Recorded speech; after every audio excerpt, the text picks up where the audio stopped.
السلام علیکم ناظرین، میں ہوں ضیاء الرحمن اور آپ دیکھ رہے ہیں ہمارا یوٹیوب چینل تبلیغ القرآن والحدیث۔ ناظرین کی آپ جانتے ہیں کہ دنیا میں سب سے پہلے بت پرستی اور شرک کا آغاز کب اور کیسے ہوا؟ اگر حضرت آدم علیہ السلام کے بعد لوگ توحید پر قائم تھے تو پھر شرک کیسے پیدا ہوا؟ کیا شرک کا آغاز انسان نے خود کیا یا یہ سب شیطان کا منصوبہ تھا؟ اللہ تبارک و تعالی نے کیوں قرآن میں شرک کو سب سے بڑا گناہ قرار دیا؟ کیا آج بھی ہم جانی یا انجانی میں شرک کے راستے پر چل رہے ہیں؟ ہم آپ کو ان تمام سوالات کے جوابات قرآن و حدیث کی روشنی میں پیش کریں گے، لہٰذا ویڈیو کو آخر تک ضرور دیکھیں تاکہ آپ شرک اور اس کے آغاز اور اس کی اثرات کو بہتر طریقے سے سمجھ سکیں۔ ناظرین، اللہ تبارک و تعالی نے حضرت آدم علیہ السلام کو مٹی سے پیدا کیا اور زمین پر اپنا خلیفہ مقرر کیا، تو انسانیت کی شروعات توحید سے ہوئی اور ابتدا میں تمام انسان ایک ہی امت تھی۔ سورۃ البقرہ میں اللہ تعالی کا فرمان ہے، وَإِذْ قَالَ رَبُّكَ لِلْمَلَائِكَةِ إِنِّي جَاعِلٌ فِي الْأَرْضِ خَلِيفَةً۔ ترجمہ: اور جب تیرے رب نے فرشتوں سے کہا کہ میں زمین میں خلیفہ بنانے والا ہوں۔ ناظرین، اس آیت سے معلوم ہوتا ہے کہ اللہ تعالی نے حضرت آدم علیہ السلام کو زمین میں انسانیت کا پیشوا بنایا اور ان کے ذریعے توحید کا پیغام بھیجا۔ جب اللہ تعالی نے حضرت آدم علیہ السلام کو پیدا کیا تو فرشتوں کو ان کے سامنے سجدہ کرنے کا حکم دیا۔ تمام فرشتے سجدے میں گئی مگر شیطان نے سجدہ کرنے سے انکار کر دیا۔ چونکہ شیطان نے سجدہ کرنے سے انکار کیا تو اللہ رب العالمین نے اسے مردود کر دیا۔ اس کے بعد شیطان نے اللہ تبارک و تعالی سے قیامت تک انسانوں کو گمراہ کرنے کی اجازت مانگی۔ چنانچہ سورہ اعراف میں اللہ تعالی کا فرمان ہے، قَالَ فَبِمَا أَغْوَيْتَنِي لَأَقْعُدَنَّ لَهُمْ صِرَاطَكَ الْمُسْتَقِيمَ ثُمَّ لَآتِيَنَّهُمْ مِنْ بَيْنِ أَيْدِيهِمْ وَمِنْ خَلْفِهِمْ۔ ترجمہ: اس نے کہا کہ چونکہ تو نے مجھے گمراہ کیا، میں ان کے لیے تیری سیدھی راستے پر بیٹھوں گا اور ان کے آگے پیچھے سے آ کر انہیں بہکاؤں گا۔ اور صحیح بخاری میں ایک روایت ہے کہ شیطان ابن آدم کی رگوں میں خون کی طرح دوڑتا ہے۔ ناظرین، حضرت آدم علیہ السلام کے بعد حضرت شیس علیہ السلام نبی بنائے گئی اور انہوں نے اپنی قوم کو توحید کی تعلیم دی۔ کئی نسلوں تک انسان توحید پر قائم رہے اور کسی نے شرک نہیں کیا۔ چنانچہ مسند احمد میں ایک روایت ہے کہ حضرت آدم اور حضرت نوح علیہ السلام کے درمیان 10 نسلی تھی اور وہ سب توحید پر قائم تھے۔ ناظرین، اب ہم شرک کی کچھ وضاحت کرتے ہیں تاکہ ہم شرک سمجھ کر اس سے بچنے کی کوشش کریں۔ ناظرین، شرک یہ ہے کہ انسان اللہ تعالی کے ساتھ کسی کو اس کے ذات، صفات یا عبادت میں شریک کرے۔ یہ ایک بہت بڑا گناہ ہے جسے قرآن و حدیث میں سختی سے منع کیا گیا ہے۔ ناظرین، شرک صرف بتوں کی عبادت تک محدود نہیں، اس کی کئی اور صورتیں بھی ہو سکتی ہیں۔ مثلا اللہ کی ذات میں کسی کو شریک کرنا، یا اللہ کے علاوہ کسی سے بغیر اسباب کی مدد طلب کرنا، یا کسی دوسرے کو عبادت کا حق دینا۔ ناظرین، قرآن کریم میں شرک کو سب سے سنگین گناہ قرار دیا گیا ہے۔ چنانچہ سورہ نساء میں اللہ تعالی کا فرمان ہے، ان اللہ لا یغفر ان یشرک بہ ویغفر ما دون ذلک لمن یشاء۔ ترجمہ: بے شک اللہ یہ نہیں بخشتا کہ اس کے ساتھ شرک کیا جائے اور وہ اس کے علاوہ جسے چاہے معاف کرتا ہے۔ ناظرین، یہ آیت بھی اسی بات کو دہراتی ہے کہ اللہ تعالی شرک کو کبھی معاف نہیں کرتا۔ دوسرے گناہوں کو معاف کرنے کا اختیار اللہ تعالی کے پاس ہے، لیکن جو شخص شرک کرتا ہے وہ اللہ کی معافی سے محروم رہتا ہے۔ اس آیت میں نہ صرف شرک کی شدت کو بیان کیا گیا ہے بلکہ اللہ کی رضا کی اہمیت بھی اجاگر کی گئی ہے، اور لوگوں کو یہ نصیحت کی گئی ہے کہ وہ شرک سے بچے تاکہ اللہ کی مغفرت کے حقدار بن سکے۔ اسی طرح سورہ نساء میں بھی اللہ تعالی کا فرمان ہے، إنه من يشرك بالله فقد حرم الله عليه الجنة ومأواه النار وما للظالمين من انصار۔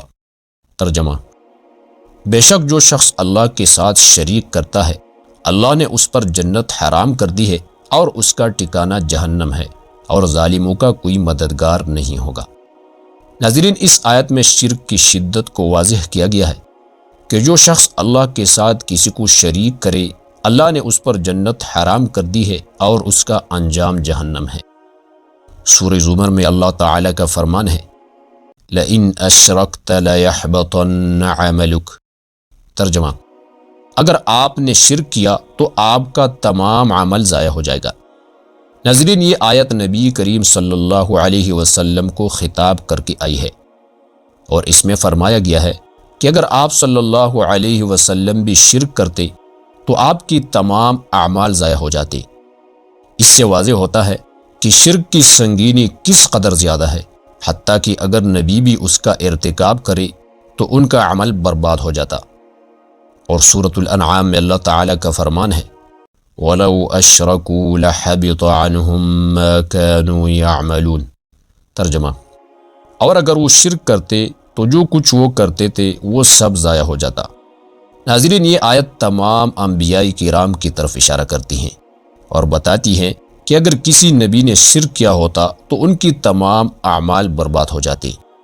اس میں یہ بات واضح کی گئی ہے کہ اللہ کے ساتھ کسی کو شریک کرنا انسان کی تمام اچھے اعمال کو ضائع کر دیتا ہے، چاہے وہ نبی ہی کیوں نہ ہو۔ تو ناظرین، یہ آیات ہم یہ سکھاتی ہیں کہ شرک اتنا بڑا گناہ ہے کہ اس کا ارتکاب کرنے سے انسان کا تمام عمل برباد ہو جاتا ہے، چاہے وہ نبی صلی اللہ علیہ وسلم ہو یا کوئی اور۔ اللہ تعالیٰ نے اس کی شدت کو اس بات سے واضح کیا ہے کہ شرک کی ارتکاب کرنے سے نہ صرف آدمی کا عمل ضائع ہو جاتا ہے بلکہ اس کے ساتھ جنت میں داخل ہونے کا دروازہ بھی بند ہو جاتا ہے۔ تو ناظرین، اب ہم بات کرتے ہیں کہ بت پرستی اور شرک کا آغاز کس طرح ہوا۔ ناظرین، جب تک انبیاء کرام کا دور تھا توحید کا ہی پرچار کیا جاتا رہا تھا، لیکن انسانوں نے کیسے شرک کی طرف قدم بڑھایا یہ جاننا ضروری ہے۔ ناظرین، تمام انبیاء علیہم السلام کا پیغام توحید تھا، لیکن پھر اس پیغام میں انحراف آنا شروع ہوا۔ یہ انحراف حضرت نوح علیہ السلام کی قوم سے شروع ہوا۔ جب ان کی قوم کے نیک لوگ فوت ہوئے تو شیطان نے لوگوں کو وسوسہ دیا کہ ان نیک لوگوں کی یادگار کے طور پر مجسمے یا بت بنائے جائے تاکہ ان کی نیک صفات کو یاد رکھا جا سکے۔ ابتدا میں لوگ ان بتوں کو صرف یادگار کے طور پر دیکھتے تھے، مگر آہستہ آہستہ جب وہ نیک لوگ بھی فوت ہو گئی تو لوگوں نے ان بتوں کو عبادت کا ذریعہ بنا لیا۔ یہی سے شرک کا آغاز ہوا اور بت پرستی کی بنیاد رکھی گئی۔ بت پرستی کے بعد اللہ تعالیٰ نے حضرت نوح علیہ السلام کو نبی بنا کر بھیجا۔ حضرت نوح علیہ السلام نے 950 سال اپنی قوم کو توحید کی دعوت دی۔ قوم نے حضرت نوح علیہ السلام کا مذاق اڑایا اور انہیں جھٹلایا۔ جب قوم نے مسلسل انکار کیا تو اللہ تبارک و تعالی نے انہیں طوفان کے ذریعے عذاب میں مبتلا کر دیا۔ حضرت نوح علیہ السلام نے کشتی بنائی اور ایمان والے بچا لے گئی اور مشرکین طوفان میں غرق اور تباہ ہو گئی۔ تو ناظرین، جیسے بتایا گیا کہ صرف بتوں کی عبادت یا بت پرستی تک محدود نہیں ہے، اس کے اور بھی مختلف صورتیں ہیں جو انسانوں کی زندگی میں ظاہر ہوتی ہیں۔ ناظرین، موجودہ دور میں شرک کی کچھ مثالیں یہ ہیں۔ مثلا انسانوں کی عبادت۔ بعض لوگ کسی نبی، ولی یا بزرگ کو اتنا عظیم سمجھتے ہیں کہ ان سے بغیر اسباب کے مدد یا حاجت پوری کرنے کی امید رکھتے ہیں، جو کہ شرک ہے۔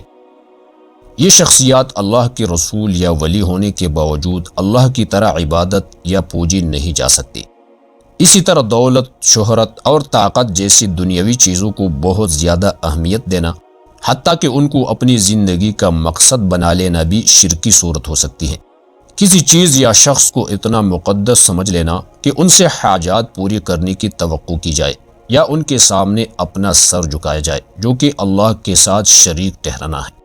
کبھی لوگ عقیدہ توحید سے ہٹ کر مختلف عبادات میں غلو کرتے ہیں یا انبیاء کرام اور صالحین کے بارے میں ایسے عقائد رکھتے ہیں جو توحید کے منافی ہے۔ اس لیے شرک کا مفہوم صرف بتوں کی عبادت تک محدود نہیں ہے، بلکہ یہ انسان کی زندگی کے ہر شعبے میں کسی نہ کسی صورت میں ظاہر ہو سکتا ہے۔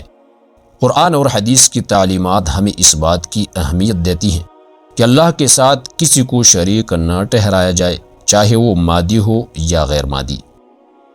اللہ تعالیٰ سے دعا ہے کہ وہ ہم سب کو شرک جیسے سنگین جرم سے امان میں رکھے، آمین یا رب العالمین۔ ناظرین، اگر آپ کو ہماری یہ ویڈیو پسند آئی ہوں تو ہماری ویڈیو کو لائک، شیئر اور کمنٹ میں اپنے رائے کا اظہار ضرور کیجیے گا، اور اگر آپ اس قسم کی مزید ویڈیوز دیکھنا پسند کرتے ہیں تو ہمارے چینل تبلیغ القرآن والحدیث کو سبسکرائب کریں۔